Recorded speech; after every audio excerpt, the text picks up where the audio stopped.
L'angoisse du dimanche soir. Est-ce que vous avez ou pas l'angoisse du dimanche soir? Mon petit post là sur le dimanche soir joyeux, belle transition pour le lundi, vous a fait réagir.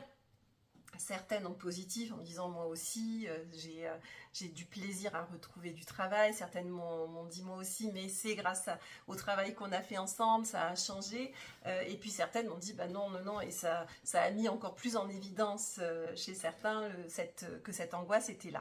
Donc cette angoisse du dimanche soir, il y a deux grandes questions principales à se poser pour orienter le travail, c'est est-ce que cette angoisse du dimanche soir est justifiée ou pas?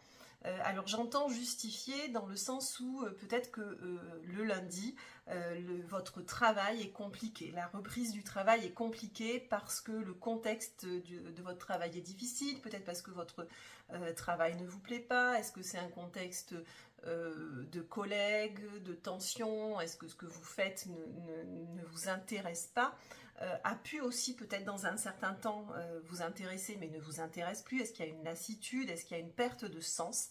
C'est essentiellement la perte de sens, il faut vraiment s'en méfier, s'en préoccuper parce que c'est quelque chose de glissant qui amène après des symptômes glissants, psychiques, physiques.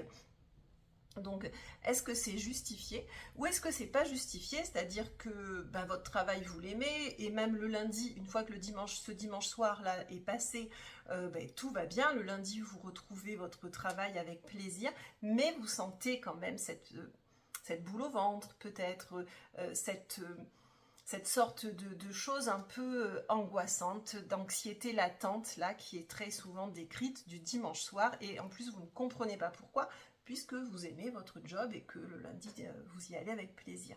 Donc là, cette deuxième option est plutôt à identifier et à voir dans qu'est-ce qui s'est passé dans l'enfance, la petite enfance, l'enfance, l'adolescence, le rapport à l'école, le rapport à la famille, à ce fameux dimanche soir, le rythme qui va changer, séparation, famille recomposée ou pas, ce qui s'est passé, littéralement, vraiment, comment petit c'était parlé, c'était vécu, cette zone de transition là, de la fin du week-end, l'ambiance aussi familiale, comment vos parents eux-mêmes vivaient-ils le dimanche soir, heureux du lundi ou pas, tendu, comment c'était.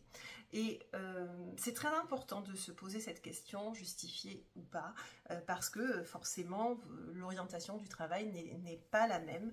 Si c'est justifié, il y a forcément des choses à faire dans le présent, le concret, changer de travail, bien que ce soit pas si évident que ça, mais parfois on n'a pas besoin de changer de travail, mais simplement un changement vraiment intérieur, un changement émotionnel, un changement d'interprétation, un travail là littéralement sur le cognitif et sur l'ici maintenant va permettre d'ouvrir ce changement. Et si c'est pas justifié, eh bien c'est ce travail de connexion et de dissociation avec le passé, puisque notre cerveau est cette machine à penser, que notre cerveau c'est une machine à association. Il associe sans cesse, il crée très peu de choses nouvelles, en dehors des zones d'apprentissage, des zones d'inconnu, mais sinon notre cerveau est une machine à associer, et à chaque situation qui arrive, il va chercher dans le passé le même, le similaire à peu près, et coller, associer les mêmes émotions. Voilà. Donc il est temps, si ce n'est pas justifié, de lui faire comprendre à ce cerveau que ce n'est plus le temps, ce n'est plus cette heure-là, que c'est dépassé. Voilà. Et c'est le travail qu'on fait ici, les orientations qu'on ouvre. Voilà, donc dites-moi si vous pensez que c'est justifié, pas justifié, et si tout va bien, au contraire, les dimanches soirs seront libres et heureux. À bientôt.